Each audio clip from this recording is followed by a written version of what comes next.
And if I may now, I'd like to introduce you to your Prime Minister, Mr. Keir Starmer.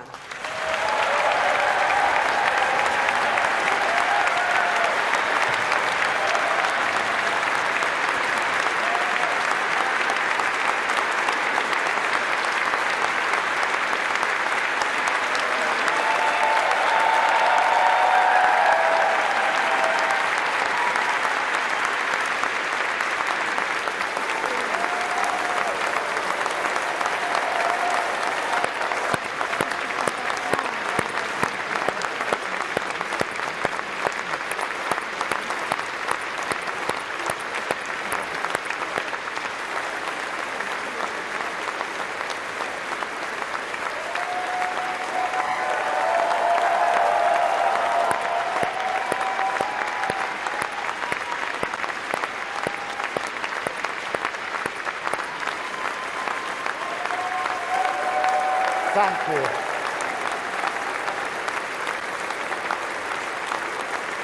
Thank you, conference. Thank you, Figan. Thank you, Pooja, by leading by example, so powerfully showed just on that video just now. And Margaret, thank you so much for that introduction. I know it wasn't easy, even after the unimaginable loss of losing James, after all those obstacles deliberately put in your way. With this Hillsborough law, you and the other families, some of them are with us this afternoon, and other campaigners, have served a degree of justice for James, for the 97, but also for thousands of people that you will never know and you will never meet, who will never now have to go through what you went through. Thank you.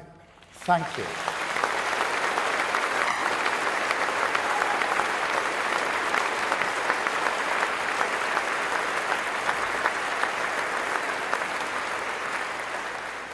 Margaret, I remember meeting you and some of the other families nearly 15 years ago now, with Bishop James Jones. I was humbled to be able to campaign after such loss. As a father of a daughter aged 14 and a son aged 17 who goes to football with me, 1 year younger than James was, I honestly don't think I would have the courage to do what you have all done. I was also struck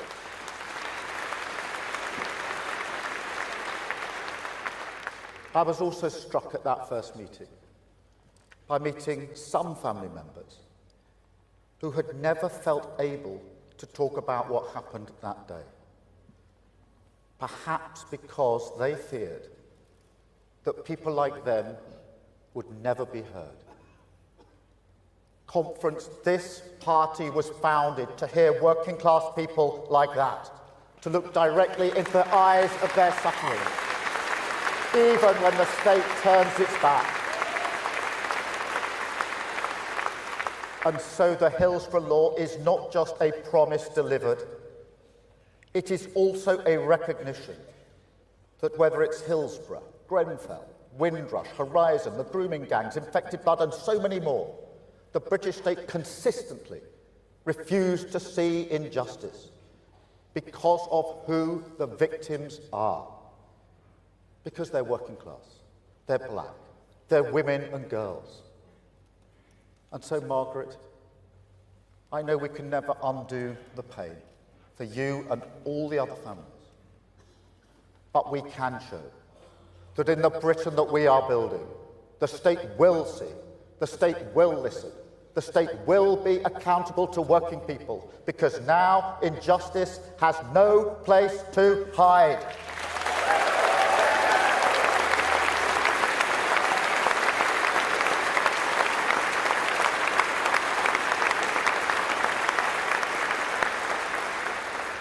That's National Renewal Conference, government and working people working together to drag us out of decline, building a new Britain. Now, it's an urgent task, We can all see that the country faces a choice, a defining choice. Britain stands at a fork in the road. We can choose decency, or we can choose division, renewal or decline. A country proud of its values, in control of its future, or one that succumbs against the grain of our history to the politics of grievance. It is a test, a fight for the soul of our country, every bit as big as rebuilding Britain after the war, and we must all rise to this challenge. Yet we need to be clear that our path, the path of renewal, it's long, it's difficult, it requires decisions that are not cost-free or easy, decisions that will not always be comfortable for our party. Yet at the end of this hard road, there will be a new country, a fairer country, a land of dignity and respect, everyone seen, everyone valued, wealth creation in every single community, working people in control of their public services, the mindless bureaucracy that chokes enterprise removed so we can build and keep building, clean British energy powering our homes, technology harnessed to drive us forward, our flags flying proudly as we celebrate difference and oppose racism.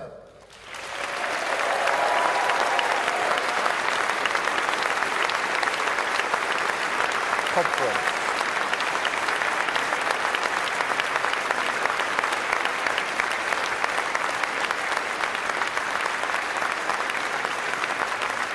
Thank you, Conference. The basic, ordinary hope of a better future for our children restored for millions. And through that, a Britain that has rediscovered the belief, the togetherness, the pride to take control of its future. That's what we're building, Conference. That's national renewal, a Britain built for all.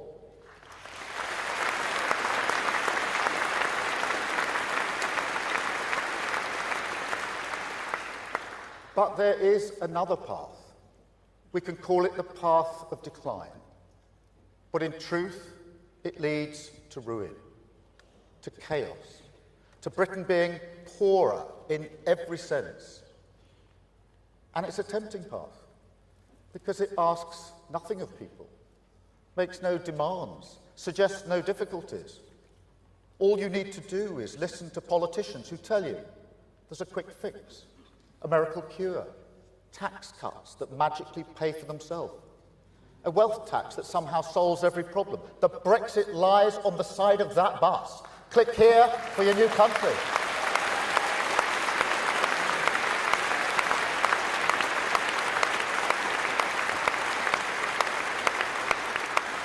We can all see these snake oil merchants on the right, on the left, but be in no doubt, Conference, none of them have any interest in national renewal, because decline is good for their business.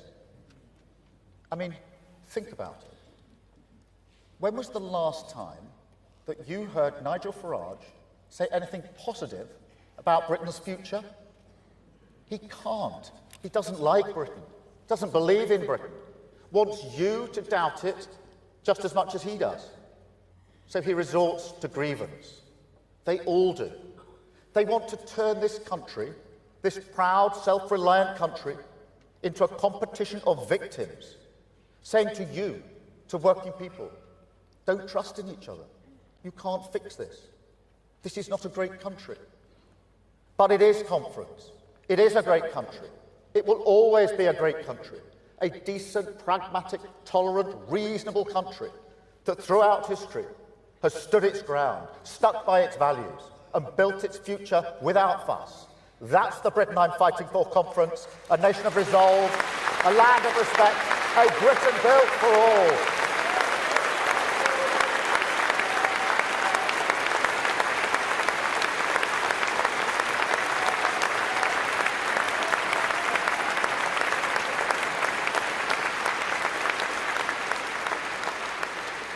And Conference, I welcome the new US initiative to bring peace to the Middle East. I strongly support efforts to end the fighting, release every hostage, and urgently scale up aid into Gaza. All sides must now come together to bring this initiative into reality, because we must restart the hope of a two-state solution, a safe and secure Israel, alongside the long-promised Palestinian state, a state that this country now recognises.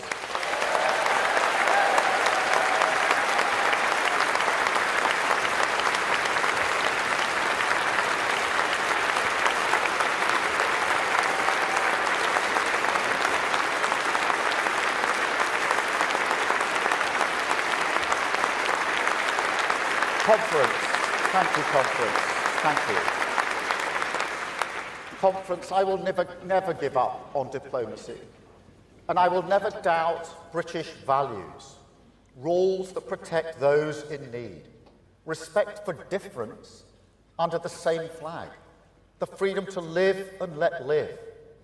I will never doubt that these values make us strong in a world that preys on weakness.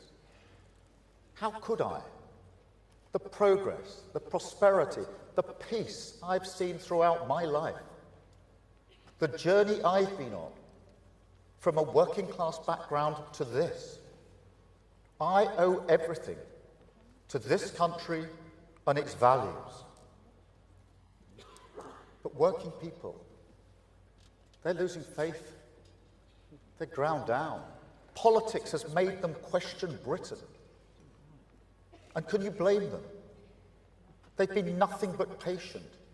They lived through austerity, Brexit, COVID, played by the rules, kept their side of the bargain. But time and again, politics ducked the challenge of renewal. Their high street, their pubs, their youth clubs, the places that shape a life, that create a common memory, struggling against the tide of decline. That is why we must never find ourselves defending a status quo that manifestly failed working people.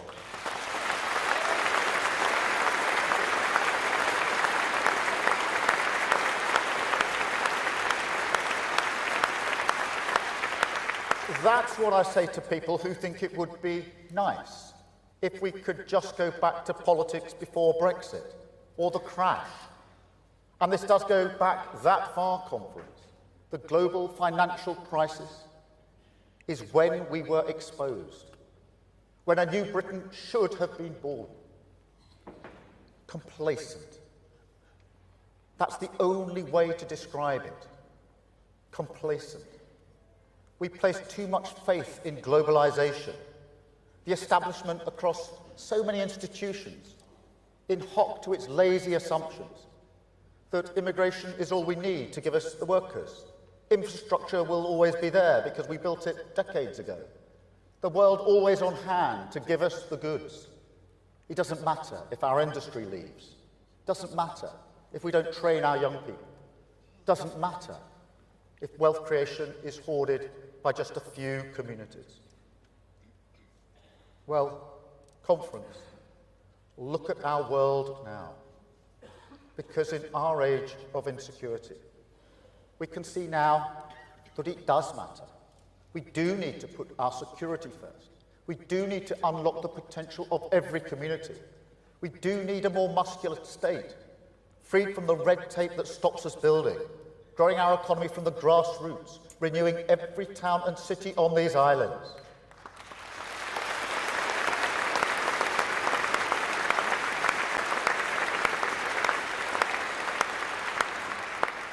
It comes back to growth. So much of it comes back to economic growth. In fact, I'll say it now so there's no doubt. The defining mission of this government is to grow the economy, improve living standards, and change the way we create wealth. An economy that grows not just from the top, but from the grassroots.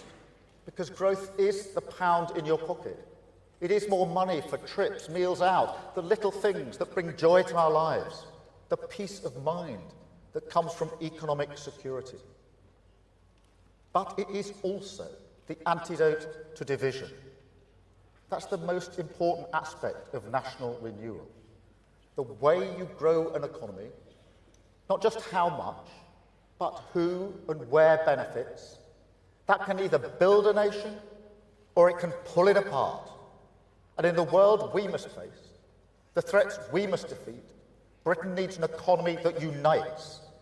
Every person, every community, every great nation on these islands standing together, as so often in our past, facing down the threats of a volatile world.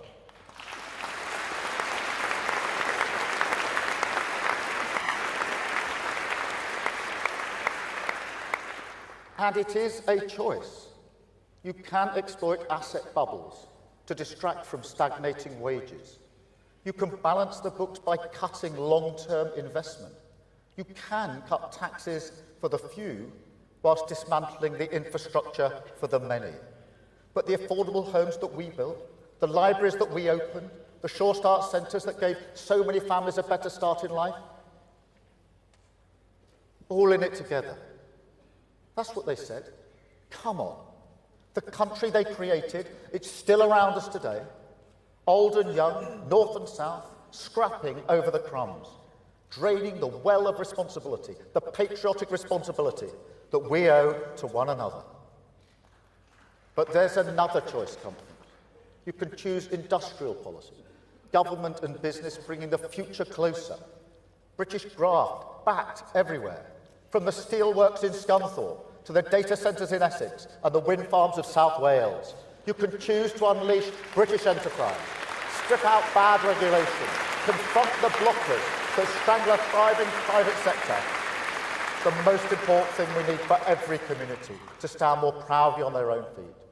You can choose to challenge the outdated dogma and say with one clear voice that public investment does not crowd out private, that we should invest more outside London and the South East, and that a more secure labour market with stronger workers' rights will be better for productivity. And conference, you can choose to rebuild our public services, choose investment over austerity. That's the choice we made at the last budget. A hard choice, difficult decisions on taxation, but conference, that's the choice that we made.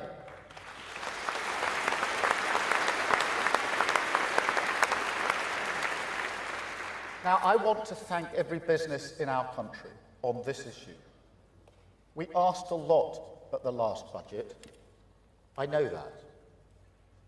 I do think, in the long run, fixing our public finances, investing in new infrastructure, helping our public services off their knees, that will be better for growth. But equally important, because of your contribution, we've taken a huge step on the path of renewal, a firmer foundation to take our country forward. More security, more respect, more opportunity. A Britain built for all. A Britain built for all. Every decision conference, every decision we took this past year, it's all been in pursuit of that mission. Changing the way we create wealth, reforming public services, giving people more control over our future. Take our investment in defence. Undeniably good for growth, vital for national security and the whole of the continent. Impossible without really tough decisions on aid. Just look at the New Deal to build Norwegian frigates. That doesn't happen without our investment. A decade of shipbuilding on the Clyde. That heritage, that pride, secure for future generations. Now, those frigates could have been built anywhere, but that was the old mentality, that it didn't matter. But we want to build them here, in Britain. We want to invest in that reputation, in those skills, in the talent of Glasgow and the Clyde.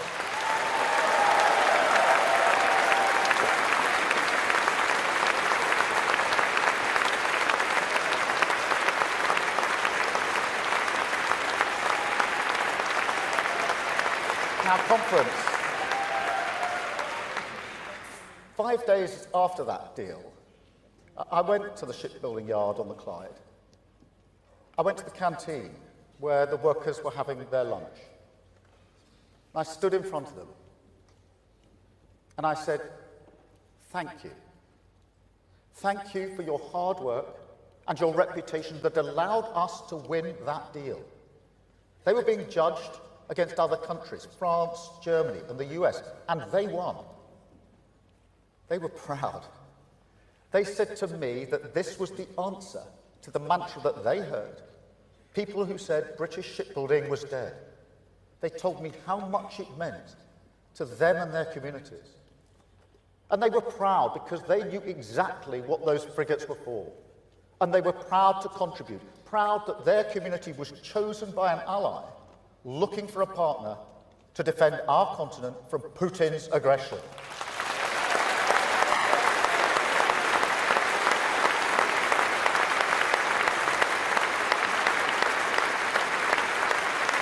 And conference.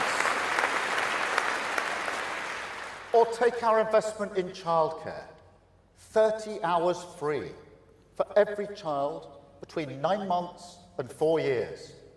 A massive difference to the cost of living. Thousands of pounds back in the pockets of working parents because we made tough decisions, tough Labour decisions at the last budget. Now, this will help parents and carers back to work, especially women, and that is good for growth. But fundamentally, it's for the children.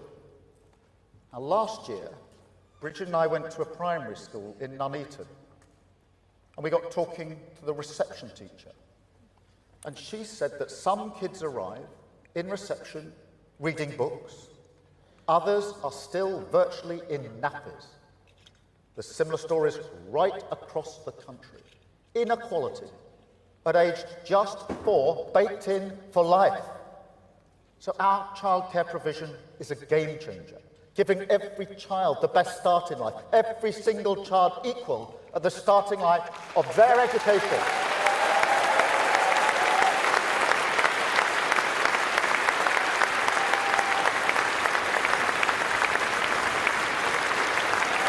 That's National Renewal Conference. That's why we made the tough decisions. And I make no apologies if they tilt towards working people, because it's working people who pay the price of Tory decline. That's why we invested in our NHS, fired up Great British Energy, stood up for British Steel, new protectors for renters, sick pay for the least well-off, fire and rehire finished, zero-hour contract scrapped, record investment in Scotland and Wales, rebuilding our schools, new homes, new towns, new train lines, publicly undercourse, spreading prosperity right across Britain. And a proper living wage conference, the culmination of a long journey for our movement, a mark of a Britain built for all. Thank you, conference. And conference. Extending free school meals, 100,000 children lifted out of poverty. The first step on our journey to end child poverty. We have walked that road before and we will walk that road again. Because a Britain where no child is hungry, where no child is held back by poverty, that's a Britain built for all.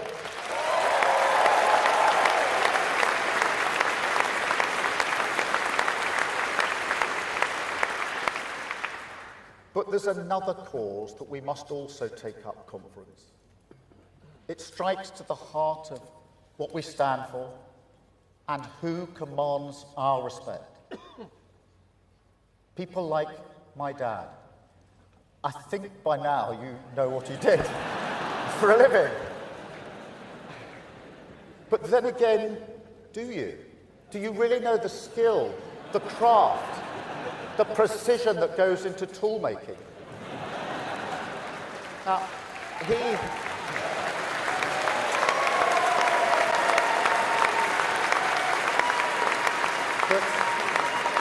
the thing is, conference, the thing is, he always felt disrespected, my dad, undervalued by the nation, because he worked with his hands. And I can see why. He worked hours and hours at night school when he was an apprentice. I went to Leeds University, had a good time. It's a good place to have a good time, is Leeds. And then when I came back, I officially became the first in my family to go to university. I was put on that pedestal. Working class families know exactly what I mean. I thought about this when I visited those frigates on the Clyde. The apprentices there, they took me on board. They showed me how they were rewiring it. Miles and miles of wire, difficult, high-skilled work, really complicated, and of course vital for our country. I thought about my sister, a care worker. She works with adults with Down syndrome. It's amazing work. I know I could never do it in the way that she does. Also vital for our country.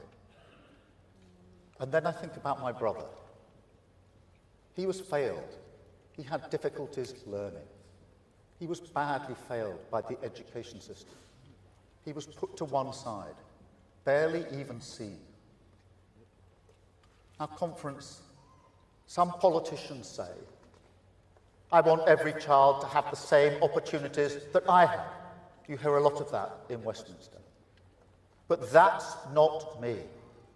No, what I want is a Britain where people are treated with the dignity that they deserve for making different choices. Choices our country needs. Choices we should value. Choices that deserve our respect. And so,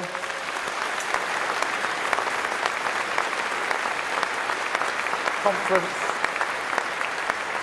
while you will never hear me denigrate the aspiration to go to university, I don't think the way we currently measure success in education, that ambition to get 50% of kids to uni, I don't think that's right for our times.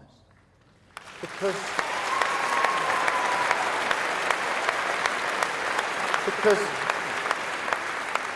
if you're a kid or a parent of a kid who chooses an apprenticeship, what does it say to you?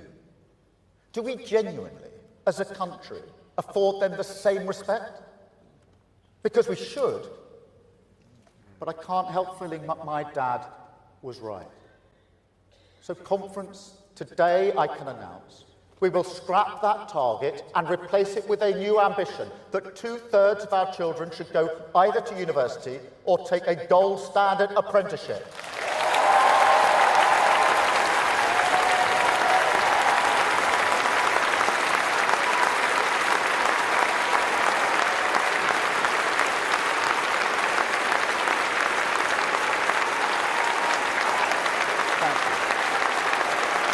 Thank you, Conference. Thank you. Thank you, Conference. Thank you. I can also announce that further education, so long as Cinderella service, ignored because politician kids don't go there. We will make it a defining cause of this Labour government, with higher standards in every college, the quality of teaching raised, more apprenticeships, more technical colleges, technical excellent colleges, qualifications linked to jobs, rooted in their communities. And as Rachel announced yesterday, a new guarantee, training, work support or an apprenticeship for every young person struggling to find work. That's young people back, the glass ceiling smashed, the grafters finally included in our country's highest aspiration. That's national renewal, that's the Britain built for all.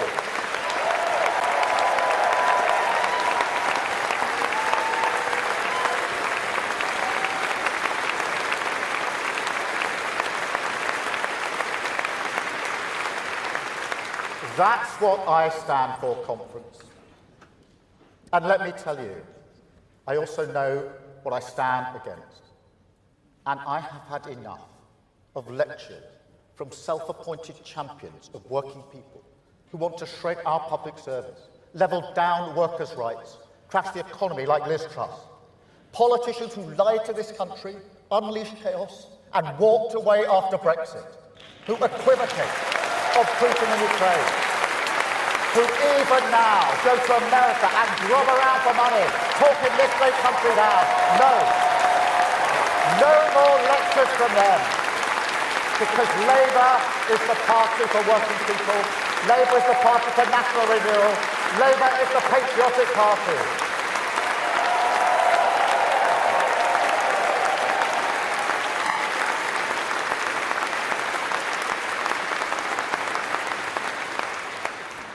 Let me take you back to 1996, Wembley, the old Wembley actually.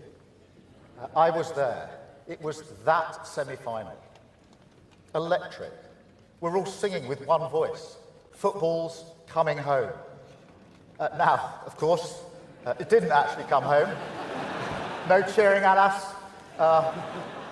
But you know, it did feel like something was stirring in England that evening. An England that belonged to our grandparents and our history, but also to our children and our future.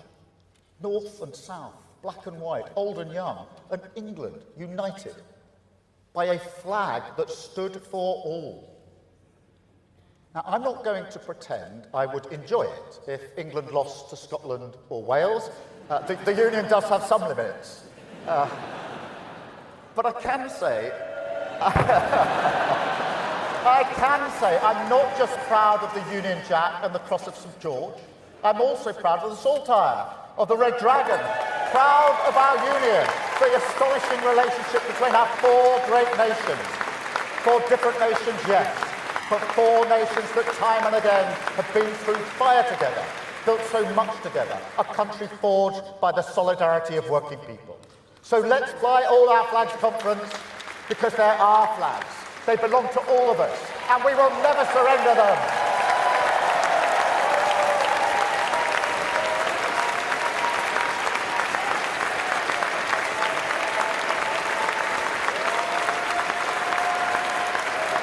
Let us unite our country behind them. Because this is no time for dividers. This is the time for bringing the whole country together. That is how we will fight next year's elections as patriots of our great nation. That's who we are. That's who Ellen is, who Anas is, what we stand for. A campaign to renew Wales, renew Scotland and renew Britain.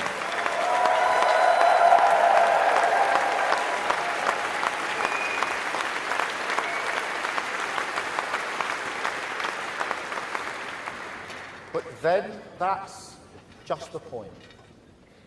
Because for me, patriotism is about love and pride, about serving an interest that is more than yourself, a common good. And the question I ask seriously of Nigel Farage and Reform is, do they love our country? Do they want to serve our country, all of it, our beautiful, tolerant, diverse country, every region, nation and city? Or do they just want to stir the pot of division because that works in their interests? Do they truly believe in our potential, in our brilliance, in all the innovative wonders of our economy, from clean energy to creative arts? Or if a business looks a little too modern, do they say, as Farage said about Jaguar Land Rover, they deserve to go bust? And conference, when push comes to shove, do they really want to fix our problems and renew Britain? Or, as we've seen time and again, whether it's the SNP, the extremes of the left, or Reform and the Tories now, do they actually want Britain to fail? I think we know the answer to that question. So let me say this, because whilst we must come together to fight reform with everything that this movement has, we must go into that battle armed, not just with words and condemnation, but with action. And that means tackling all the problems that they prey upon. All the problems. Now, soon after I became an MP, I went to Oldham for a by-election up there. I was taken to a street to meet a woman who I was told had strong views on immigration. I knocked on the door. She invited me in. We had a cup of tea and a rich tea biscuit. And then, as we sat there, she got her photo album out and showed me pictures of her at the wedding of her Asian neighbour. She was proud that she was her neighbour and her friend. Now, I'm not the most patient person, as anybody in my family will tell you. And I started thinking, what is going on here? And then we finally got to it. She told me that a group of men from Eastern Europe had recently moved into her street. They sat on her wall, didn't put their rubbish out at the right time, and spat on the ground. To her, that broke the little but important rules of her street. She didn't like it. Then I realised what was really happening. And conference, what was really happening is that she, an ordinary working-class woman from Oldham, a Labour voter, felt that she had to prove to a Labour politician that she wasn't racist before she could even bring up the issues in her community. Now, I've carried that with me through all the bad years conference. Whatever our intentions, we had become a party that patronised working people. And that is why we changed the party.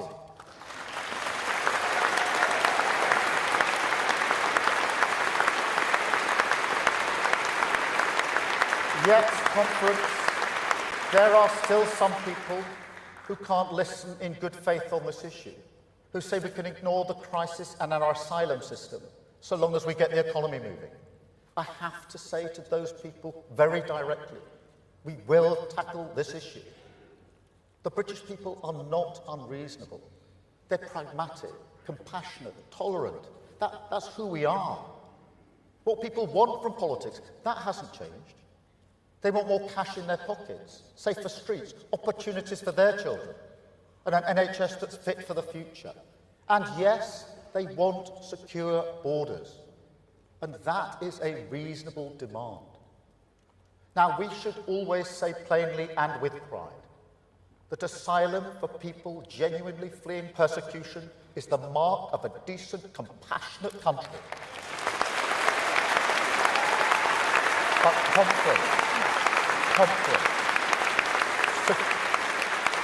secure borders are also vital for a decent, compassionate country. Controlling who comes here is an essential task of government. And there's nothing compassionate or progressive in a vile trade that loads people into overcrowded boats, puts them in grave danger in the Channel, and ultimately exploits human desperation and hope. So mark my words. We will stop this. We will smash the gangs. We will crack down on illegal working. We will remove people with no right to be here. And we will secure Britain's borders.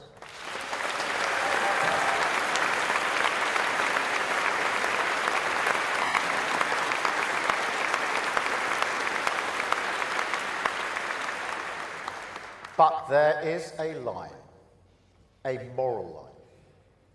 And it isn't just Farage who crosses it. There are also people who should know better, sowing fear and discord across our country. And then when we call it out, they pretend that we're criticising reasonable concerns about immigration. We have seen that trick, conference. So let us spell it out once and for all. Controlling migration is a reasonable goal. But if you throw bricks and smash up private property, that's not legitimate. That is thuggery.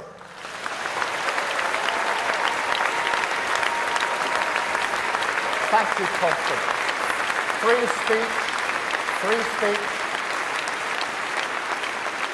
Free speech is a British value, and we have guarded it for centuries.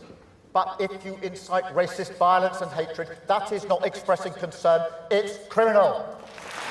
And this party, this great party, is proud of our flags. Yet if they're painted alongside graffiti, telling a Chinese takeaway owner to go home, that's not pride, that's racism. And conference. If you say or imply The people cannot be English or British because of the colour of their skin, but mixed heritage families owe you an explanation. The people who've lived here for generations, raised their children here, built their lives here, working in our schools, our hospitals, running businesses, are our neighbours. If you say they should now be deported, then mark my words, we will fight you with everything we have, because you are the enemy of national renewal.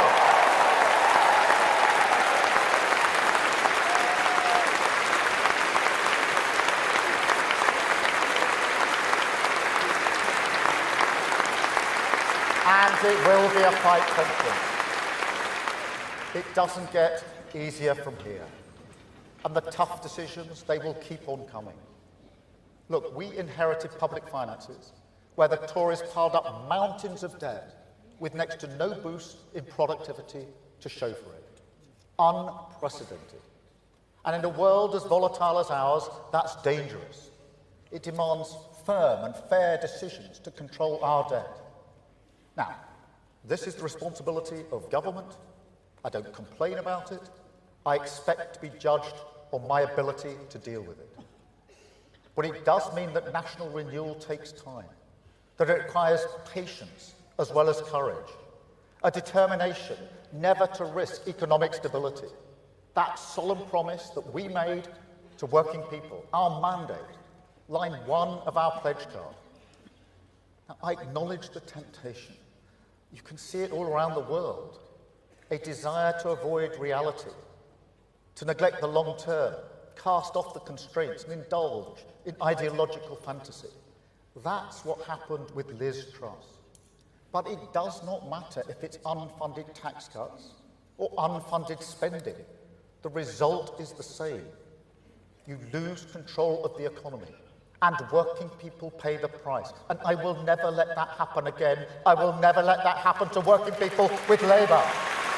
That is why we changed the party. Because a Labour Party that cannot control spending is a Labour Party that cannot govern in our times. Not with an ageing society, not with climate change, and not with the global cost of borrowing as it is now. And that is why the fiscal rules are non-negotiable. This isn't a game, it's not a tactic. Those rules protect working people, they protect our children's future. That's why our approach has always been more ambitious. National renewal isn't just moving money around, it's completely rewiring the state of the economy, unlocking the potential of everyone on these islands. On the economy, that's about understanding that proud working class towns, they want to be backed by investment, of course they do. But they don't want to rely on handouts or help. They want more power and control, more wealth creation in their community. That's how they stand on their own feet as proud partners in this project of our nation. And on the state, it's about understanding the opportunity of public service reform. That if we show people the respect that they deserve, if we give people more agency over the state, see them as our partners, then together we can take control of our future. We can live in a Britain built for all. Take our NHS. I know how hard people work in our NHS. I see it in my family and I celebrate it at every opportunity. But the responsibility of this party is not just to celebrate the NHS, it is to make it better. And in decades to come, I want people to look back on this moment as the moment we renewed the NHS for a new world, just as we look back on that great Labour government after the war. Because, conference, a new world is coming. Artificial intelligence is transforming healthcare. I've seen it for myself. I've spoken to patients alive because of it. Stroke patients, where the precise location of a blood clot is identified in milliseconds. Disease is changing too. And with an older society, more people who have long-term conditions, we need to put patients in control of their health, shift care closer to their lives, and put technology in their hands at their service. And that's what we're doing right across our NHS. But we have to keep up the pace. I've been there before, I know what it's like. If you stand still on public service reform, you do end up going backwards. So today, conference, we move forward. Every day the NHS delivers countless appointments. And for the vast majority, a face-to-face consultation is right, and we will never take that away from those who want it. But think about a single mum juggling kids and work, trying to find time to speak to a specialist. Or someone in their later years, living in a rural community, miles from a hospital, who need a check-up for a suspected eye condition. Why not have a doctor see you at home, in your living room, on an iPad, talking to you? No queues, no 3-hour bus trip, no cancellation letters arriving after the appointment date. Wouldn't that be good conference? And not just the conference, the better care. Think about it. That person with the eye condition, she could access the top specialist in the country, even if she lived miles away. Care no longer tied to doctors in your local area, which means you can see someone more quickly, at a time that suits you. But also, the system can deliver more, much more, up to 8.5 million extra appointments. Imagine what that could do to waiting times. And now, conference, imagine no more. Because today I can announce a completely digital NHS Trust, NHS Online, that will offer millions of appointments, convenient appointments, appointments you choose, a new chapter in the story of our NHS, harnessing the future, patients in control, waiting times cut for every single person in the country. That's national renewal, that's a Britain built for all.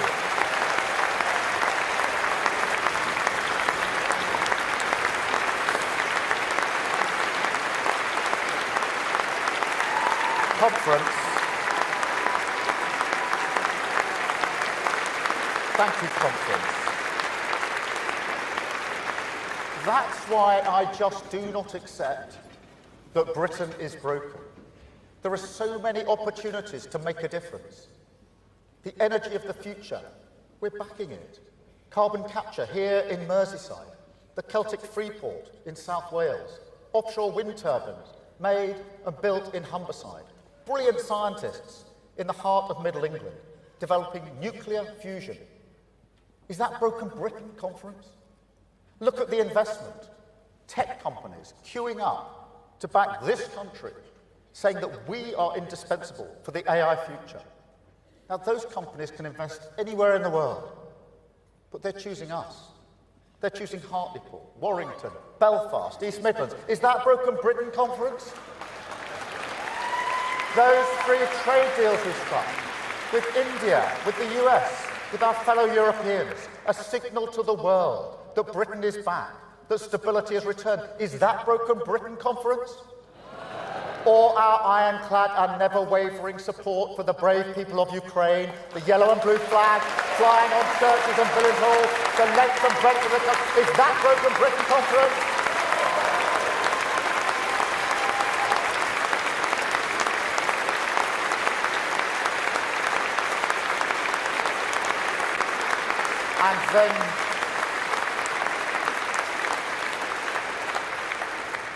And then, conference, there's Melanie from Calderdale in West Yorkshire.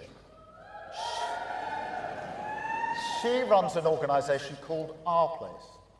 It's for carers and people cared for, or just people who are lonely. Organising a couple of meetups a week. That doesn't sound like much, but for those people, it's everything. Is that broken Britain? Or take Caitlin, down here, just 15 years old from Barnet. Now, Caitlin, like me, loves football, but there was no girls' team at her school, so she set one up, the first of its kind.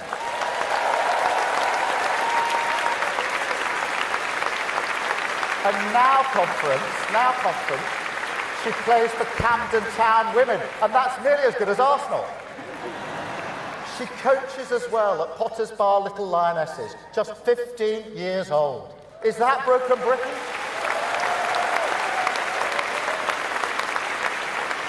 What about George here, who delivers food parcels in Telford with a smile? Debbie, who recycles school uniforms for hard-up parents in Halifax. Isaac, who scrubbed off that racist graffiti in York. The people who picked up the bricks and shovel in Southport. Alex, who raised money to rebuild the library in this city that was burnt down by thugs last year. Is that Broken Britain Conference? Is this country of boundless creativity, of culture, history, music, art and sporting brilliance, of world-class educators, of fearless entrepreneurs, the grit of the Lionesses, the swagger of Oasis, the strength of the Red Roses, the beauty that stretches all the way from the South down to the Shetland Islands, a country that has weathered so many storms and never stopped building its future? Is that really Broken Conference, or can we renew it? Because conference.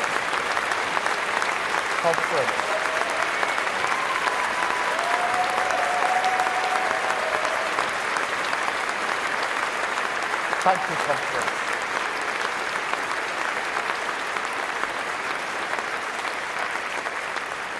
Because I'll tell you this, mere politics cannot break Britain Conference.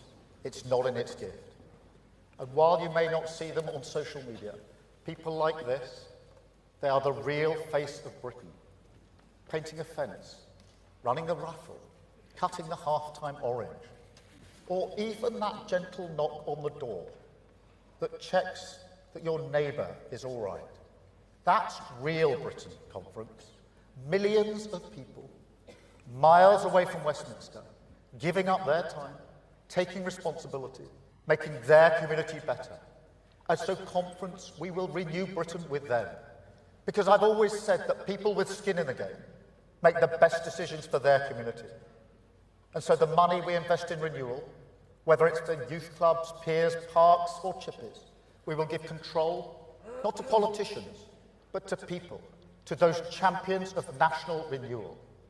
Because while I know nobody wants to hear this from a politician, the truth is we do all have a responsibility to change our country. There are limits to what the state can do on its own. In the end, we really are all in it together. Now, you will never hear that from the politicians of grievance, the attraction of unity. That's something they will never understand. They will never hold out their hand, as I do now, to people who may see the world differently, but put the progress of our country first.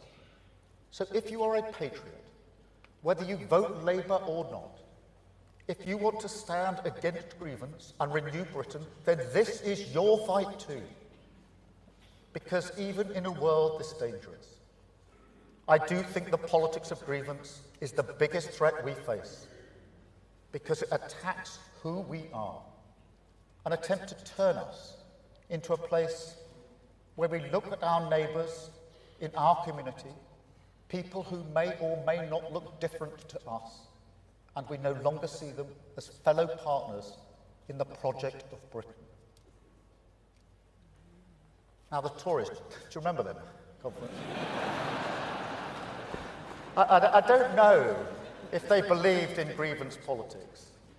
Maybe they do now, when you see them turning away from the rule of law. It is honestly hard to tell. But one thing I do know, conference, is that not once in 14 years did they ever properly stand up to it. But I will. I will fight with every breath I have. Fight for working people. Fight for the tolerant, decent, respectful Britain that I know. People say, conference, that a nation like ours can't be a community, that it's too diverse, too divided. I reject that. That goes against everything I stand for, everything I've served, everything I understand about this great country that I love. So no matter how many people tell me that it can't be done, I believe Britain can come together, that we can pursue a shared destination, that we can unite around a common good. That is my ambition, the purpose of this government. End decline, reform our public services, grow our economy from the grassroots, and with resolve, with respect, with the flag in our hands, we will renew this country until we can say with total conviction that Britain is built for all. Thank you, Conference. Thank you.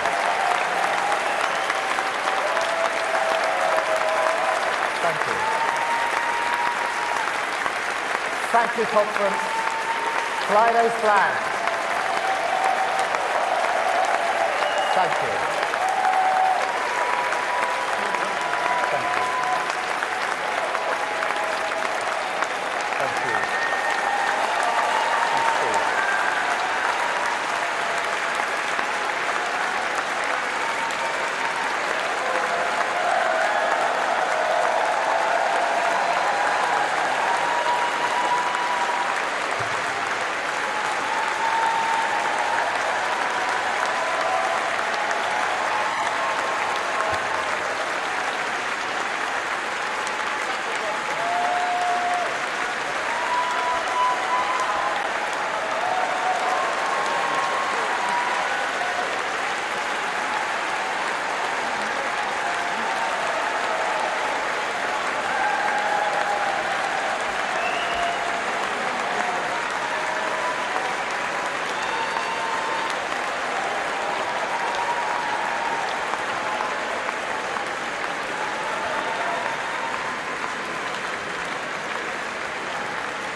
Overwhelmingly wowed that audience. I think there was delight amongst the delegates at the fire and the passion that we saw.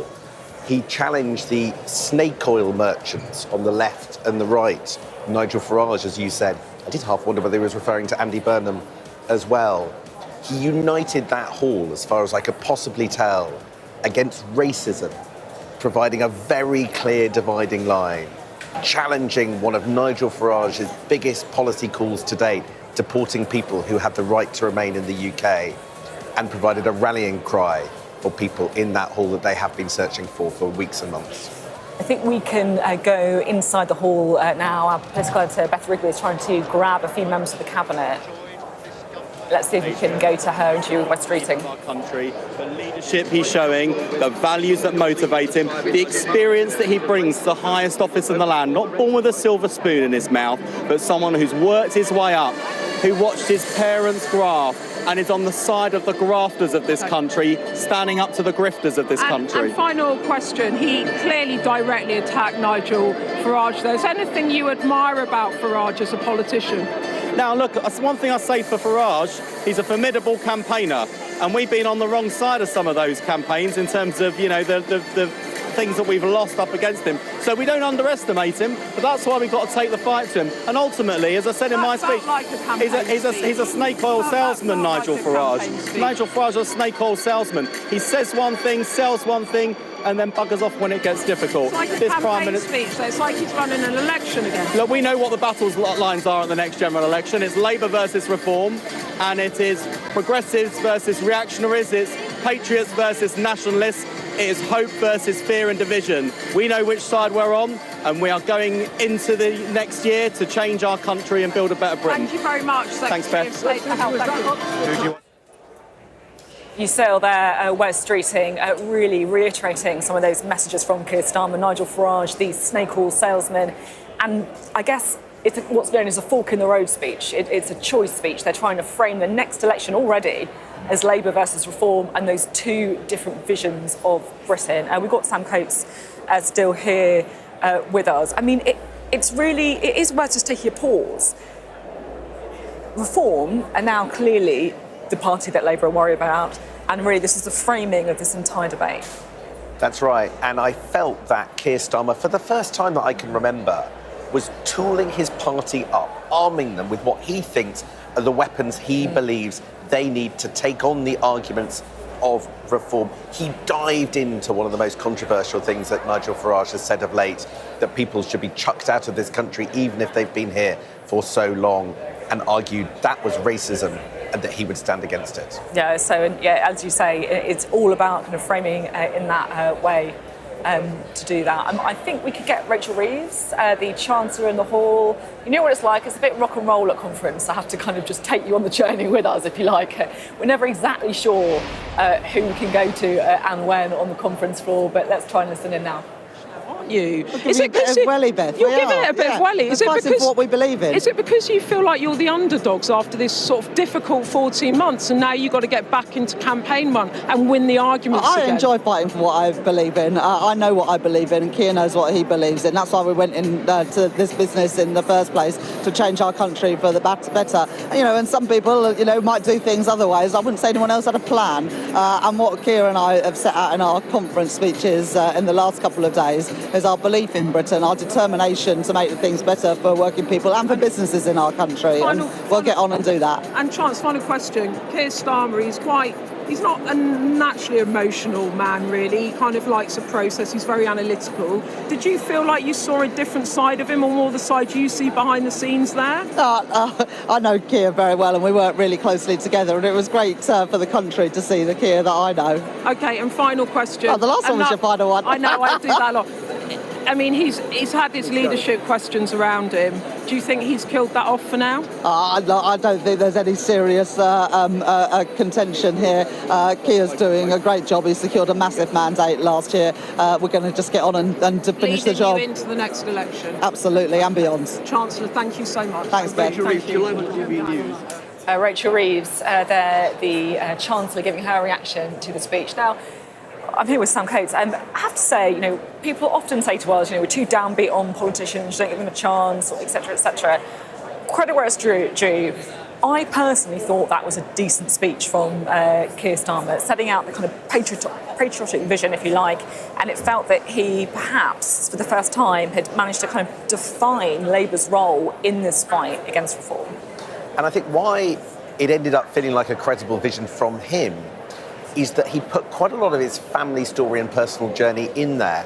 One of the most memorable bits of that speech for me was the passage with the new announcement, right? So there was a policy announcement in there that in future we're going to get a target that basically they want people to go to either university or higher education, 2/3 of people I think it is, a new target, because he said he was... Yeah, exactly. It's such an interesting thing as well, isn't it, Sam? That policy announcement and feeding into the wider thing. Let's just go back to the hall, shall we? So I think we can hear from the Home Secretary. Let's listen. To make progress for us all. Secure borders really, really matter. It is one of the conditions, I think, that has to be met before our country can be the open, tolerant, generous place that we know it to be. And the Prime Minister talked at the weekend about how he thought that reforms, deportation policies around people that have indefinite leave to remain, he described it as racist. Do you agree with that? And do you think Nigel Farage is a racist? Well, look, I think actually what Nigel Farage was saying is worse than racism. I think it's immoral. I think that is an extreme policy, and what he was deliberately doing was sending a signal, a dog whistle to every racist in the country that we're now going to start ripping up the status of people who have been in our country for many, many years. It's a completely immoral pitch. He knows he's enabling racism in this country. He always does this trick where he leaves himself a little bit of plausible deniability to say technically this doesn't count as racism. But what Keir is calling out, and what I'm calling out, and what the Labour Party today has called out, is we see what he's doing and we're not going to stand for it. Do you think he is a racist, Nigel Farage? Well, I think that's for Nigel Farage to answer. What I do believe he's doing is enabling and supporting the growth of racism in this country, because he's not holding that line that the Prime Minister has made very clear today. It's a line that the Labour Party will always hold. Final question. You have campaigned with Keir Starmer. You've been with him a long time, actually, in the background.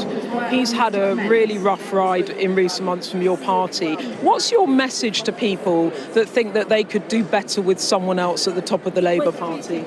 Well, look, we have a Prime Minister who is incredibly passionate, who loves his country and who is determined to deliver for the people that have put us in government. He's focused on that every day. The Keir Starmer I know is resilient. He just gets on with the job. He knows what the job is. He's got a clear path to getting that job done. And he is our Prime Minister and he is going to get the job done. Just pipe down. Oh, well, I think everybody needs to pipe down a little bit around party conference, you know, a bit too much chatter sometimes. But this is a Prime Minister that's actually pretty good at ignoring all of of that chatter and just getting on with things. All right, Home Secretary, thank you so much. I appreciate your time. Thanks very much. Thank you. Beth Rigby there talking to the Home Secretary about Nigel Farage, because let's be honest, a lot of that speech was framed as Keir Starmer's response to Nigel Farage, and are really, I think, kind of setting the battle lines ahead of the next general election, even though it's still several years away. We've got Sam Coates there, Deputy Political Editor. We're jumping around a lot, Sam. You were talking about the policy, weren't you? And you know what, before we even get to it, this is classic, isn't it? Well, we'll come back to you. Let's listen to Ed Miliband. He's in the hall with Beth. Him as he set out, and he drew a dividing line with reform.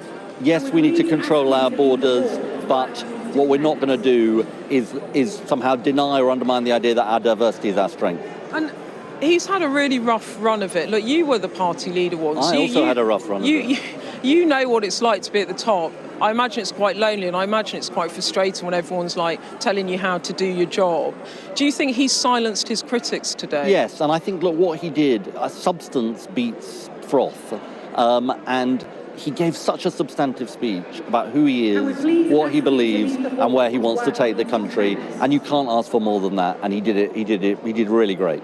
Do you think he can beat Farage, though? He's 100%. Such a different character. 100%. Look, I think what you saw with Keir today is the decency and integrity that I know, and I thought it came through so clearly in his speech and what he cares passionately about. Okay. Thanks so much. Thanks so much. Bye. Can we please ask you to leave this? Ed Miliband there speaking to Beth Rigby. There was a little bit of chatter about Ed Miliband's facial expressions during that, I think, wasn't there? It's always a bit of a nightmare for cabinet members, though. The camera's always on you at the time when you don't want it to be, I think. Well, we're joined by Sam Coates, our Deputy Political Editor, also the Labour peer, Baroness Hazarika as well. Just to warn you, we are shopping and changing a lot. We keep diving back into the hall, so if we kind of kick you under the table, then apologies in advance. Sam, I wanted you to finish your point, finally, about the policy. New policy announcement is that this government will have a target of 2/3 of our children will go either to university or to take a gold standard apprenticeship, rather than the current target, 50% of kids go to university. That's the big announcement they kept under wraps. Why am I so interested in it? Because he framed it around his family. He talked about how people patronise those who don't go to university. And this line, Sophie, this line stood out perhaps more than any other for me in the speech. We will send people to further education rather than university. It's so long a Cinderella service, ignored because politicians' kids don't go there. I think outside of the hall and in the country, that will go down extremely well. It's really, yeah, I think that's right. It's interesting, isn't it, to get a bit of that kind of ideology from him, if that makes sense. And often that is demonstrated through the policy as well. Because Keir Starmer self-identifies as a working person and a working class person. But when we see somebody with the kind of accent and background and job that very much suggests that they were kind of intensely middle class. And he is trying to reclaim that, because there's a disconnect when you watch him, right? You don't see the man that he talks about as himself.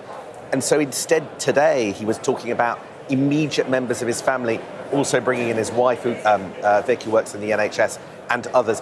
Perhaps a more credible way of talking about working people, not to talk about himself in those terms, but to talk about those around him. It does make a lot of sense. Aisha, I'm pleased to get your reaction as well. Were you inside for it, or did you listen to outside? I was inside. Look, I've got she got the flag. I've got my flag. Love it. Very Were you waving it? I was waving it very patriotically. My saltire.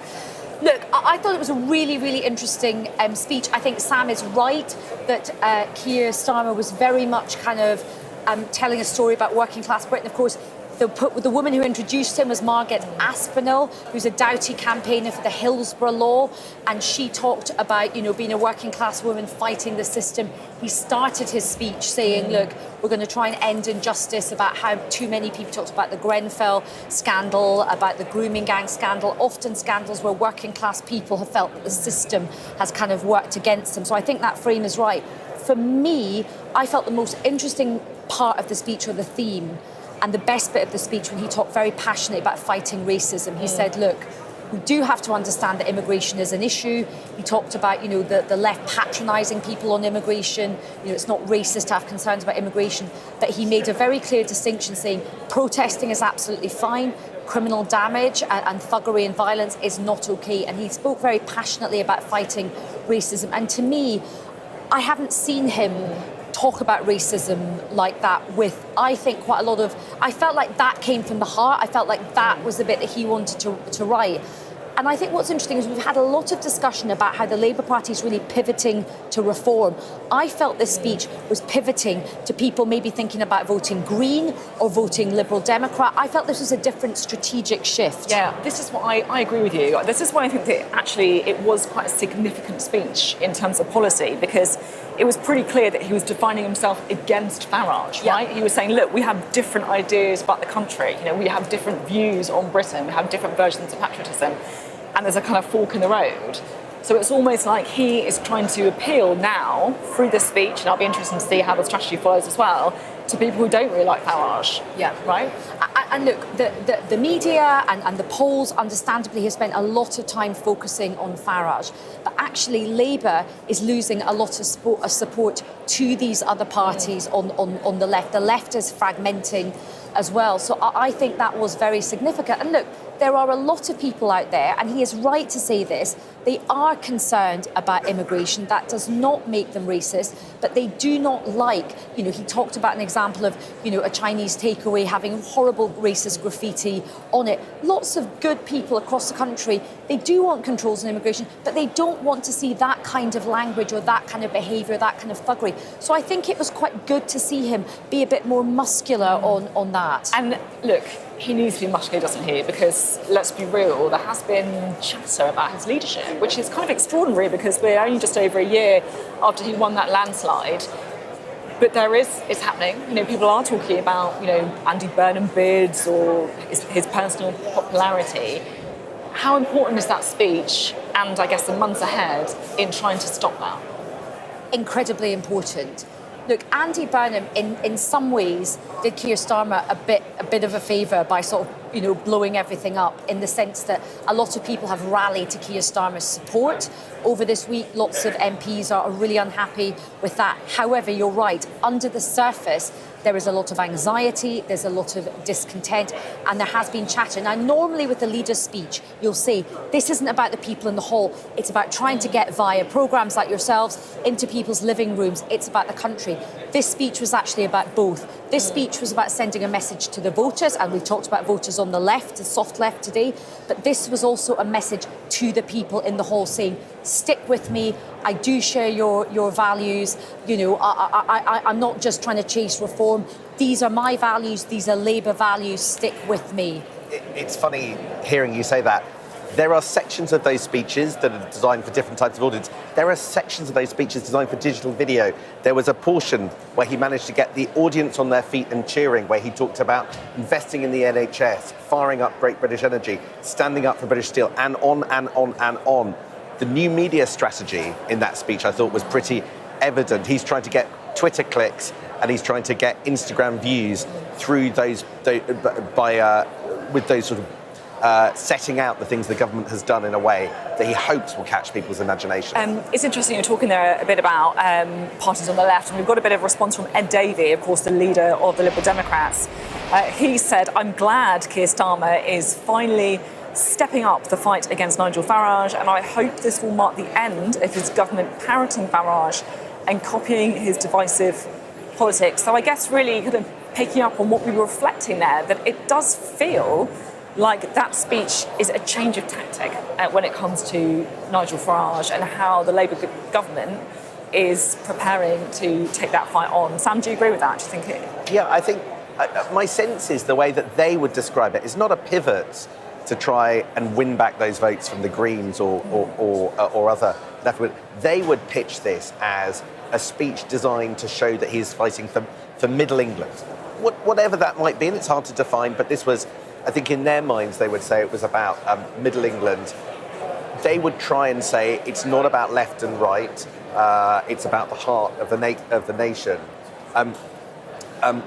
Some people think that over the first part of this year, the Labour Party was chasing kind of reform vote. They think this speech pitches to the centre ground that makes up typical battle seats everywhere. We will see how it goes down. We'll talk to the different voter blocks and see. But the segmentation, the analysis, who finds appeal in what bit. But I is also fascinating. think this speech, they will be hoping will do some work in important elections in Scotland and Wales, and particularly if you think about sort of where reform is running hot in both those places. But when I particularly think about Scotland, that of course is my sort of patch. The language about sort of fighting racism, all of that will be very helpful for Anas Sarwar as he thinks about his fight in Scotland. The other thing is, it's interesting you mentioned there Scotland. I feel that sometimes with these things, when you have got these kind of surging parties, and I'm thinking of the SNP in Scotland, what you want to do is you want to be the party that you vote for if you don't like them, which was what the Conservatives in Scotland did quite well under Ruth Davidson, and then obviously that fell apart. And I guess this is perhaps what we're seeing from Keir Starmer. He wants to be the anti-reform party. If you don't like Nigel Farage, you need to vote Labour. That's kind of the message. I think that's right, and I think in its own terms, I got what they were trying to do. Say, I want to be the boring person in the room. What matters? You can always do that. I'm good at that. What matters is being able to deliver what you say, to have a plan, to execute it, and for people to feel the effects of that.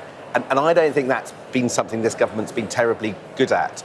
So what we had today were the arguments, crisper, better orientated, better put, more personal, a vision that put his family at the heart of it, right? Okay, in political strategy terms, tick, tick, tick, tick, tick, tick, tick, right?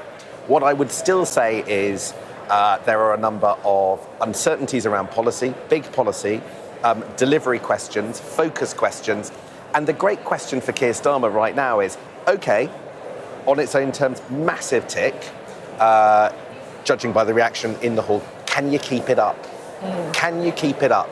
Because he's been able to deliver a speech that has been written for him by other people with a little bit of panache, but you don't get a speech like that written for you every day of the week. We've got a lot of complex decisions. He doesn't seem to like conflict that much. There are a lot of other questions. This suggests he has dealt with one element of the challenge he is facing, but I think quietly what we heard at this conference were many, many other challenges as well. Yeah, whenever they say their defining mission is growth, I always kind of brings me out in a shiver because I'm like, you can't always control that, doesn't always do what you want. Lots of international headwinds. We've got a very difficult budget coming down the track. But look, I do think he has set out, I think, a good positive vision for the really thorny issues, these cultural issues, these polarisation issues, the issues of sort of race and ethno-nationalism and immigration. I think he's done a good attempt at that. Now, my strong advice to him and his team is now, you've set out a story, stick to it. Because sometimes what we have is, we have a good sort of speech or a good, and then it moves, it kind of shifts. This is a good narrative. I think this is a good frame. Let it breathe now. Stick with this for a while. This is a good message. I think Sam is right. They're not probably thinking left or right. They're thinking this is where most normal, good, compassionate, common sense people are. But stick with this message for a while. Thank you. One quick question. In December, after the budget, will anyone remember today? Well, to wait and see. That's a very good point. Sam, thank you very much indeed. Well, let's hear a little bit, shall we, of what Sir Keir Starmer said to the hall in Liverpool. Let's listen. We can all see that the country faces a choice, a defining choice. Britain stands at a fork in the road. We can choose decency, or we can choose division, renewal or decline. A country proud of its values, in control of its future, or one that succumbs against the grain of our history to the politics of grievance. It is a test, a fight for the soul of our country, every bit as big as rebuilding Britain after the war, and we must all rise to this challenge. We can all see these snake oil merchants on the right, on the left, but be in no doubt conference, none of them have any interest in national renewal, because decline is good for their business. I mean, think about it.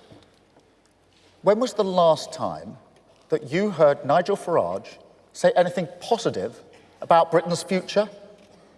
He can't. He doesn't like Britain, doesn't believe in Britain, wants you to doubt it just as much as he does. So he resorts to grievance. They all do. They want to turn this country, this proud, self-reliant country, into a competition of victims, saying to you, to working people, don't trust in each other. You can't fix this. This is not a great country. But it is, conference. It is a great country. It will always be a great country. A decent, pragmatic, tolerant, reasonable country that throughout history has stood its ground, stuck by its values, and built its future without fuss. That's the Britain I'm fighting for, conference. A nation of resolve, a land of respect, a Britain built for all. A little taster there of Keir Starmer's speech earlier. Well, I'm joined now by the Science, Innovation and Technology Secretary, that is Liz Kendall. What did you make of the speech? I thought it was a hopeful speech. I thought it was optimistic about the country, who we are, who we really are, and what we can be. I think it was honest about the challenges we face, but set out a clear plan that we have to create jobs and growth and opportunities right across the country, that for decades that hasn't happened, and that people feel they don't have a stake or a place, and he was showing out how he would do that. It was also, I felt it was quite an emotional speech about himself and his family and the people he speaks for, about the need to respect people. And, I think there's been so much, so much talk about the politics of division. And he actually spoke to a sort of silent majority in the country who feel decency, tolerance, respect, the rule of law are all very important things. I was really struck by, I guess, the kind of choice the binary choice he was setting out between Labour and Reform. That's obviously how he views the next election. Is it a bit, I guess, kind of odd that the party of government is like almost defining itself as being against reform? No, Do you know what I mean? I don't think so. What he said was this politics of division or grievance, that it's always somebody else's fault. There's always someone else to blame. That always sees differences, not what unites us. He actually said he felt that had been growing for a long while, and he was, that phrase, speaking to the better angels of our nature. To say the things that we do have in common as a country. And the thing that was most optimistic for me was at the end, where he talked about the incredible things that people are doing already, but Labour's vision that for more people in more places, those opportunities, that hope has to be there. That is our mission. The speech was about building a Britain for all, and how we actually spread power, spread wealth, spread opportunity. Very, very strong. He was pretty dismissive of Nigel Farage, describing as a kind of snake oil merchant. I don't think it was a dismissive thing, actually. I think he was absolutely honest about what he sees, the myths and lies that they are peddling, that there's some sort of easy answer to everything. Do you think Nigel Farage is racist? I have never been into, ever in my life, the politics of name-calling. I will It's more than name-calling, though, isn't it? No, but I believe in playing the ball, not the man, as I think the Chancellor said yesterday. But I think what he did call out was that if you sort of feed off that politics of grievance and division, it's not good for the country, it's not good for the future, and that we have a different way forward. One of the most striking sections in that speech was the clarion call against snake oil merchants, on the left, on the right. Is Andy Burnham a snake oil merchant? I mean, no, again, I've said I do not believe in any sort of name-calling. I've worked with Andy over many, many years, including in my last job at DWP. He's doing some brilliant work. So who was he calling out? Well, I think the people who give easy answers, the sort of fantasy economics. Easy answers like, we can't be in hock to the bond markets, that kind of easy answer. The easy answers That was what Andy Burnham said, by the way. somebody else can always pay and all the bills can be deferred to another day, or that there's always someone to blame for the problems, it's always somebody else's fault. Actually, he's saying that the people who peddle easy solutions, when the reality is change is hard, but together we can deliver it. Do people who peddle easy solutions have names? Yes, they do have And names such as? I think that he absolutely believes that the sort of Reform Party that believes that as I said... But who's he referring to on the left? Because he was clear it's on the left. Well, there are people on the left who think that there's a magic money tree. We actually had to haul our party back from that in order to win the last election. But above all, this was actually a hopeful and optimistic speech about the kind of country we really are. It's the kind of country I see and the kind of country we can be if we take the right decisions. He made a very important point here about how globalisation did not deliver for all people in all parts of the country. We need a different approach to growth. And that's a really important part of what we're trying to do now. Can I talk to you about universities? Because one of the things that I was really struck by was this scrapping of the target for 50% of children going to university. He said he didn't think it was right for this time, and it really feeds in, I think, to what we were talking about earlier, where he's talking about, skills, trades not being valued. Do you think Labour got it wrong in the past with that focus on universities? Because obviously it was a big part of, Blairism, right? It was a big part of saying that universities shouldn't just be, for a privileged few. But Keir's absolutely right to say now. I met so many apprentices. Was it right then, do you think? Do you back it then? Yeah? I absolutely backed it then. But now, let me just give you one concrete example. Last week, I went to launch our AI growth zone in the Northeast.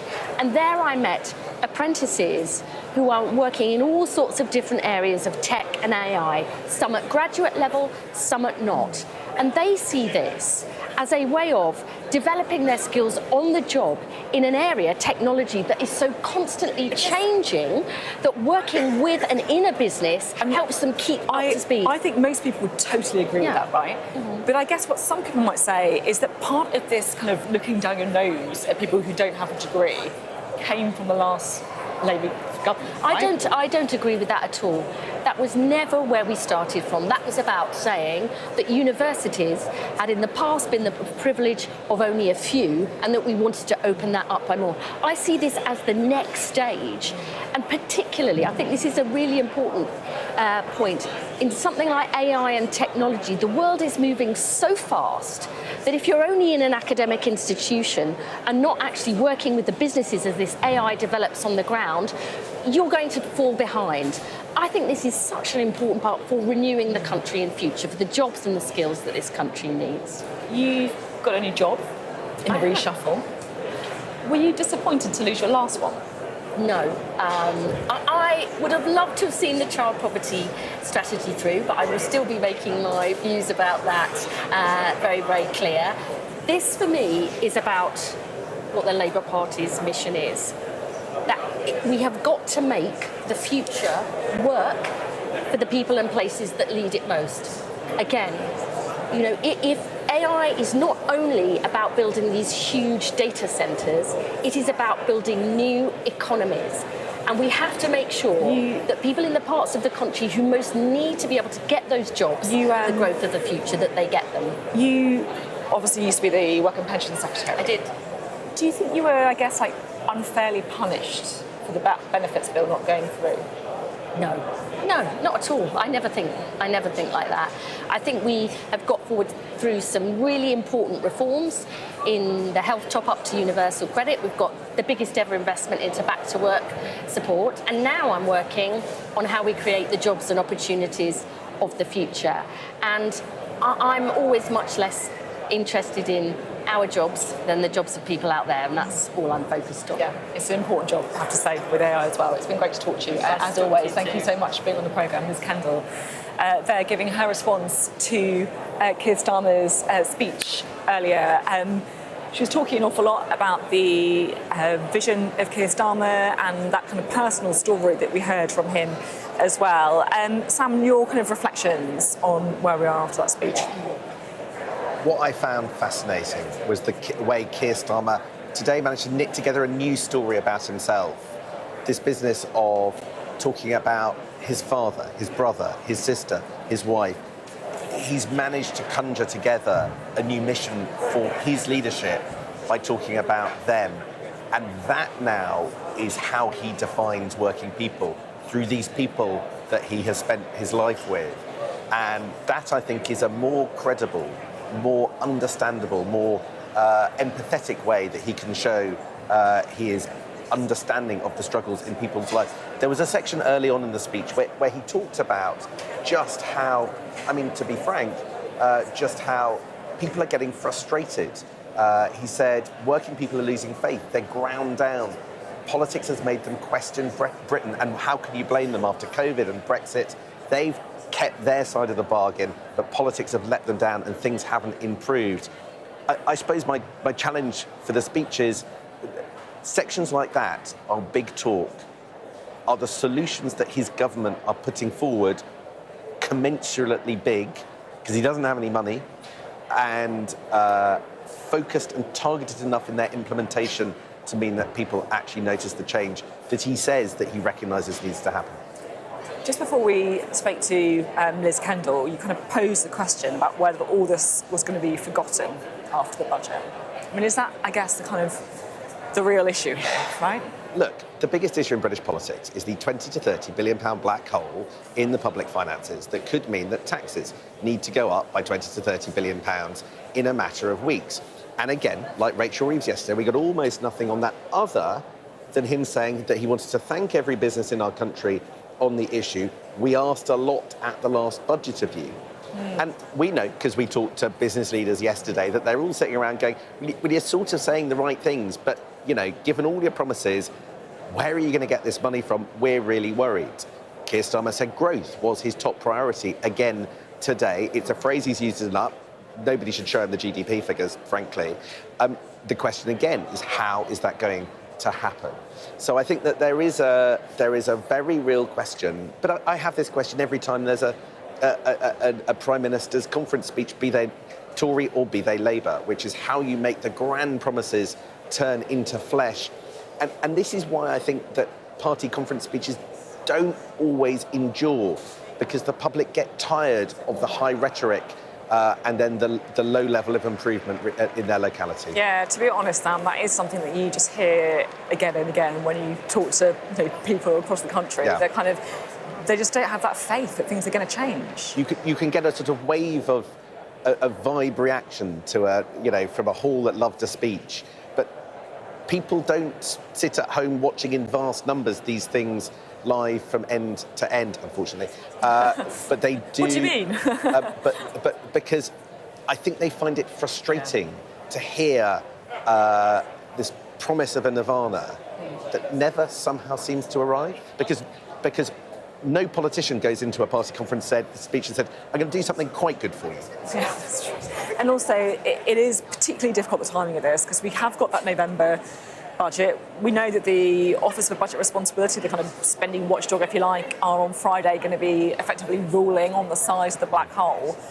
And then, my goodness, they've got a difficult decision, because I just can't, like you say, it is honestly quite hard to work out how they plug it. And I know Ed Conway would say that there's no such thing as a black hole, it's a kind of self-imposed fiscal rules. But we know that the government is committed to those, so as a result, they've got to find something. And there was a long section in the speech essentially justifying the need to stick with the fiscal rules. Keir Starmer made the argument that if we, in his words, allow the public's finances to run away with themselves, then we'll end up paying more for our debt, and working people are people that suffer. So there was a justification for the pain, and I think 20 to 30 billion pounds of tax rises That's quite painful. Is pain. Yeah. Are going to have. So he's justifying what's to come, although not quite in terms that prepare people for the shock of a tax rise on that scale, because he wanted to shore up his leadership, present an optimistic vision, yet there's this gigantic Everest-sized problem between where he is now and where he wants to get to, which is the November budget. And I mean, I found this conference, on one level, totally surreal. totally surreal, because what we're doing is we're sitting here in Liverpool with our fingers in our ears going, don't mention the black hole. And we get that time and time again. And in private, you say to cabinet ministers and the rest, is there anything I'm not spotting? Is there anything that suggests there isn't a 20 to 30 billion pound black hole that you're going to have to fill through tax rises? And they come up to you and go, no, that's exactly what's going on. And so I go, well, why aren't you talking about it then? It was a bit too soon. And so that is the cowardice of our moment. Notwithstanding that, on its own terms, I think they achieved a lot of what they wanted. But there is a cowardice there. And I guess it's not just Labour, it's all parties, right? Because no one's come up with a credible solution, as far as I can tell, on how to handle it, right? No, I mean, I think, in fairness, I'm not sure it's for opposition parties to have to do the heavy lifting on this. They can just say, you betrayed your promises. But it is a function, as Ed Conway, I think, would say, if I could channel him, the black hole is a function of decisions that Labour had made deliberately. And so they created this problem. I think the opposition parties would say, well, so they can find their solutions and we'll judge them on their own terms. But, you know, the don't mention the black hole nature of this conference is intrinsically frustrating, because for all the homilies to the need to support working people and for a better Britain and to fly the flag, you know, there is a ginormous problem coming down the track. I know you've got to run and do a load more important work in podcasting and all these things. You're not second best. What? Just joint first best. OK, I can live with that. I can live with being joint first best. But before you go, I was just so struck by the number of mentions of Nigel Farage in that speech. And the lack of mentions for Kemi Badenoch. I don't think she was mentioned once, right? I mean, how much of an issue was that for the Conservatives? No, there was a mention of the Tories, and it was quite interesting. And it was in this sort of section that tied together the post-Brexit chaos and the Liz Truss era. So Liz Truss was the Conservative that was mentioned. I mean, I'm not sure how much salience Kemi Badenoch has amongst the public. I'm not sure how many people know that she is the leader of the Conservatives. And I think the dismissive approach of Labour towards the Conservatives is absolutely deliberate. And when we turn up in Manchester next week, you and me will be able to work out whether that's justified or whether they're missing a trick and causing a problem for themselves. Thanks very much. Always good to have you here on set, Sam. Sam Coates, our Deputy Political Editor, chewing over some of the reaction and that analysis, of course, for Keir Starmer. And look, I was so struck by the fact that this speech was really, I guess, setting out what Labour sees as the battle lines for the next election, and that is very much a choice, as they would pitch it, between Labour and Reform, a fork in the road moment, if you like. And we have had, I should say, a bit of reaction from Nigel Farage, the leader of Reform UK. Let's have a listen to what he had to say. I used to think the Prime Minister was a decent man, somebody that I could talk to and chat to. We might disagree on worldview, but I thought he was a profoundly decent human being. I am completely shocked at his behaviour. I hope when he wakes up tomorrow morning, he feels ashamed of what he has done. This is a desperate last throw of the dice from a Prime Minister who's in deep trouble, a Prime Minister who can't even command the support of half of his own party. But I'm sorry to say, I now believe that he is unfit to be the Prime Minister of our country. Nigel Farage, they're reacting to a conference speech that was absolutely chock full of references to him.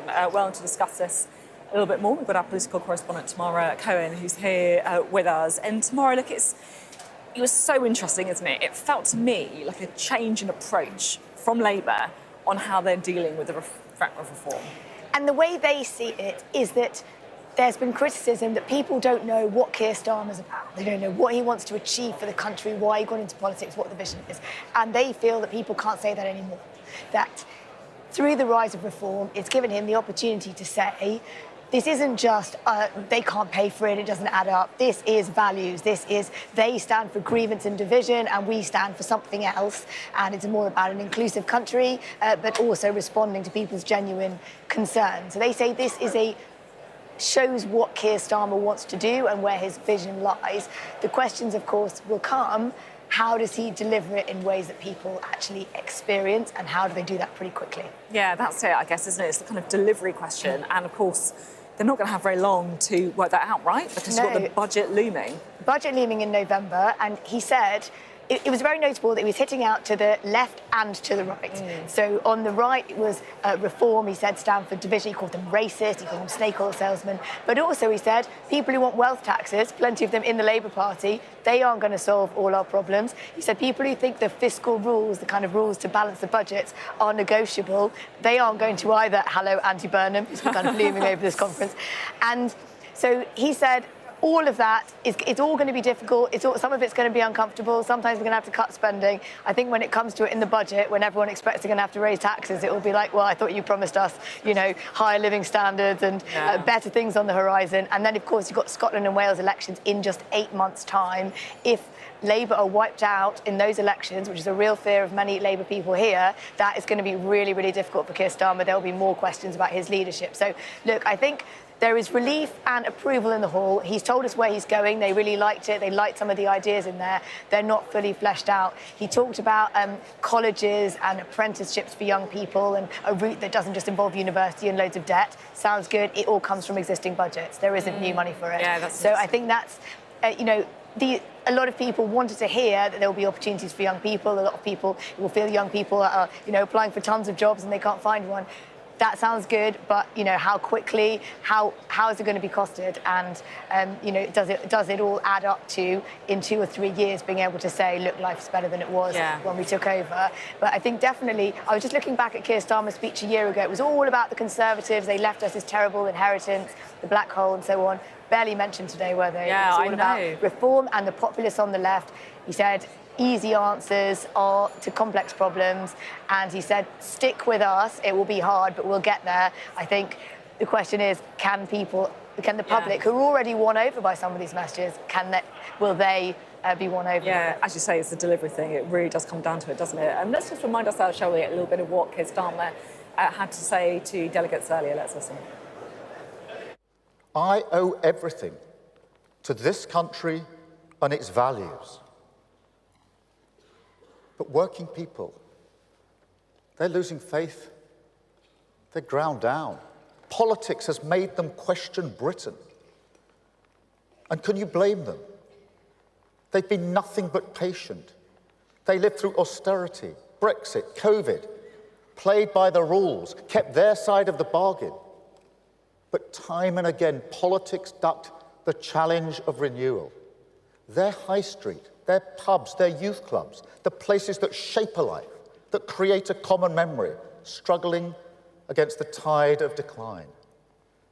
That is why we must never, never find ourselves defending a status quo that manifestly failed working people.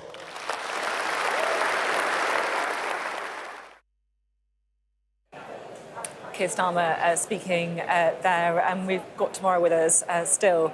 The thing that really struck me about the speech today, and look, I know it's all about policy and the budget is in many ways going to be the defining moment for Keir Starmer, was the vision of patriotism. Because it felt like this is a fleshed out idea and a response to reform, but until now, if I'm being completely honest, they've been struggling with. They have the flag waving and the different vision of the UK. It almost felt like Keir Starmer was trying to say, if you don't like reform, vote Labour. It's not. The tactics, it felt to me, have changed. Well, it was all there with the cabinet ministers and the hall all holding their Union Jack flags in case it wasn't clear enough. Yeah, and we got that, signs about patriotic renewal. I've been told by people close to Keir Starmer that there was a Unite Britain march a few weeks ago, that struck him very hard. He saw a lot of people going on that, and he thought a lot about why people went on that march and how patriotism can be reclaimed by his party. He doesn't like the idea that somehow that label is being appropriated by people he doesn't agree with. So that is where I think this comes from. And he thinks that the Labour Party, by not branding people racist for being concerned about immigration or for being concerned about the way the country is going, he thinks that they can reclaim this idea of patriotism but do it in a more inclusive way, and that is something that he feels personally. It's not that people around him who've done focus groups tell him that's how he should feel. He feels it personally. And I think they will be pleased that Keir Starmer, who's not always the most relaxed in his delivery. He doesn't often let loose. Is saying something that he really believes in, and they believe it came across well, and he sounded like he really believed in. Tamara, thank you very much indeed. It feels to me like you need a little sip of water. I think so. Yes. it's always a threat here, I have to say. You won't be the only one today. Well, look, it was a very well-received speech by Keir Starmer. I think that is fair to say. He set out a vision of patriotism that felt personal, and it also felt a direct response to reform. Reform ran like a stick of rock throughout that conference speech.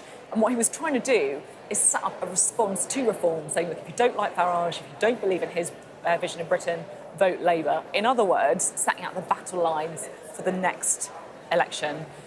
All good, but of course, what happens in the budget and that looming black hole could throw it all off course. But still, I think they'll be pretty pleased by how things have gone today here in Liverpool. Coming up soon.